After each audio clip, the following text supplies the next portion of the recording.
Hey, Peyton, nice to see you again. And to our guests, welcome to AIDEAS Podcast. This time, a quote from Naval Ravikant, where he shares the best analogy that I've found for AI is that it's like a calculator for reading and writing. Peyton, you as a business owner, what kind of utilization do you have for this calculator for reading and writing? Quite a bit. Quite a bit. Yes, and it is kinda like a calculator for reading and writing. I would say that to extend it further, or maybe it's already implied, what all is included in writing? A lot is included in writing.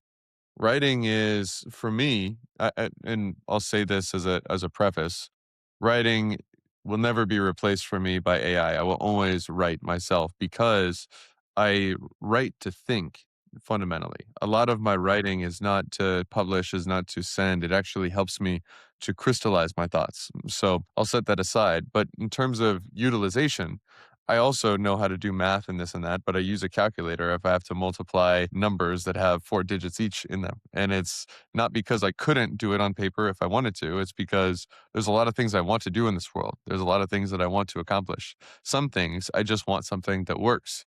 And the something that works, this is how I use the calculator, the reading and writing calculator that AI is. A lot of times I just need something that works. And so 2 weeks ago, we were trying to hire a sales rep in a new region, and we weren't getting enough applicants on our job posting. And I said to myself, I want a job posting that works. And so I went to my calculator of AI and used the workflow of kind of putting the same prompt with heavy context dump into all three and then synthesizing it into one and getting feedback on that output from the other two and weaving it back in for the final version. But basically I said, look, I need writing that works. I need writing and tactics that work for a sales rep. And it said, okay, if you make the title this, if you make the description this, here's your job offer, here's how you present it, here's where you post it, here's your budget, here's how you follow up with them, here's how you do the sequence. These are the things you need to train your team on. And it gave me something that works. Mhm. And it totally changed our results on applicant flow and interview flow, and it unstuck us. And it was kind of like a calculation at the end of the day, or it was kind of like a calculator. And for a lot of these sorts of everyday playbooks in a business, how do I get more sales applicants? How do I get more leads from this source at the margin? How do I determine how I'm allocating these things and what my ad copy is about to be on this print magazine or whatever? I honestly would much rather something that works than to spend 10 times more time to come up with the best thing I could do alone that sometimes works. If it's a solved problem, I'd much rather use the calculator, Yeah. especially if I want to actually succeed and there's a ton of stuff that I need to do and I normally can't keep up. How do you think about the calculator analogy? Where does it cash in and where does it break down? It carries in the computational view of the universe and the computational view of language, even. And during the training phase, for example, of AI, it is, you can have the analogy of mining the rules of our language during the training phase through the massive application of all the data you could find. So it's a cross correlation over all human knowledge. And it's about how do some words relate to others and how do they relate to a bigger concept and then apply it to more dimensions. And then you got our language calculator, which has been mining the rules of our language independently of us coming up with our language. So from this perspective, it really cashes into the analogy of calculator for reading and writing. And what fascinates me about it is that we can give it our thinking and fill in the gaps, for example.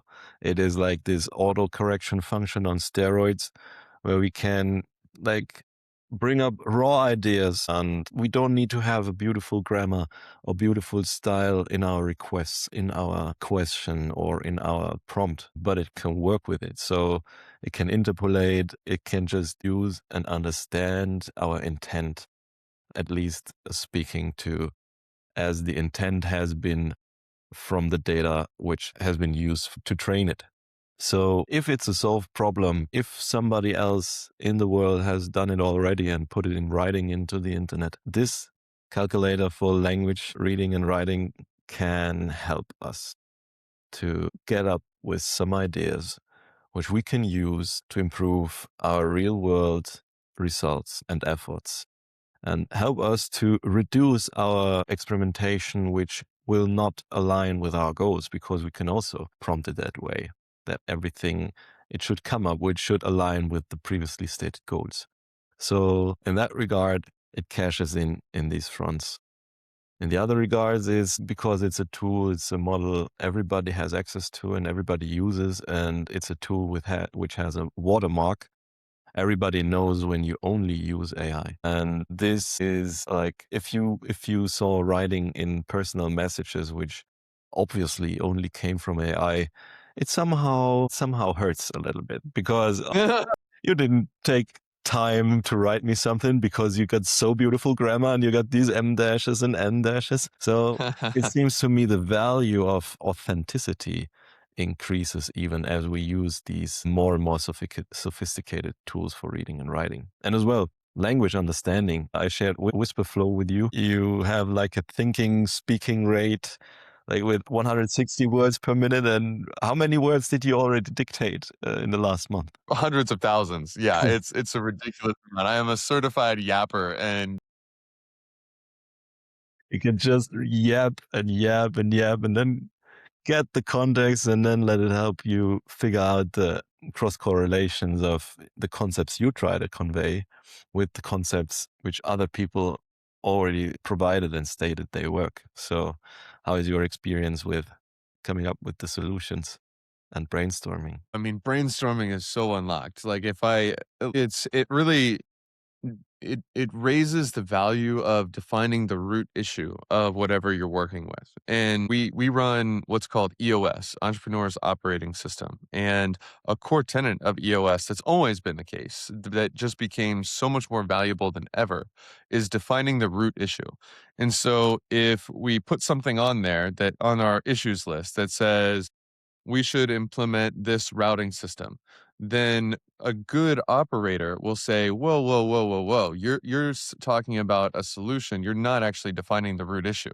Is the root issue that we need to increase our labor efficiency? Is the root issue that we need to reduce our vehicle expenses? Is the root issue our gross margins in general? And the further up you go in defining the root issue, now that you have this calculator of thinking, this calculator of tactics that have worked in the real world, this calculator of cause and effect and juice to squeeze ratio of the various things you can do, the more disciplined you are about not accepting the surface level solution that sounds like something one of us is attached to, but rather defining the root issue and then asking with an open mind, what is the best way to achieve the outcome I want at the highest cost benefit ratio, at the highest juice to squeeze ratio?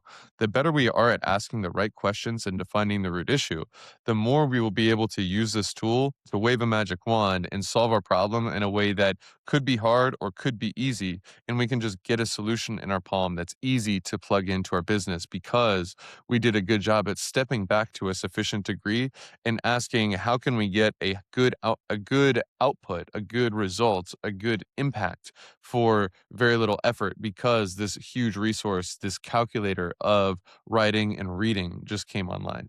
This, I think, is a part of the meta skill of using AI, is getting good at defining the root issue, getting high agency in our mindset, assuming that there is a way that we can get a lot of impact for very ease and low cost and easy to implement and fast to get. And having both of these mindsets of, we'll define the root issue and we'll assume that there's some easy way, there's some really, really good solution that we can just whip up in an afternoon. This is a really powerful mindset to have. This is a powerful approach to have in our business problem solving now that we have this resource. What do you think? As any closing thoughts with the calculator? What is the implication? What are your takeaways for this? What does this mean for how we should approach stuff this coming week? Well, you can use a calculator to play games as well, but you can also use it to solve hard problems that have a real world impact in your life and in your business. So better apply your judgment and better increase your agency to really utilize these tools so that you have focused experiments which can bring insights and lead to adaptations which are very valuable to you and bring you ahead of your competitors. Thank you very much for tuning in. See you next Thank time. you, my friend.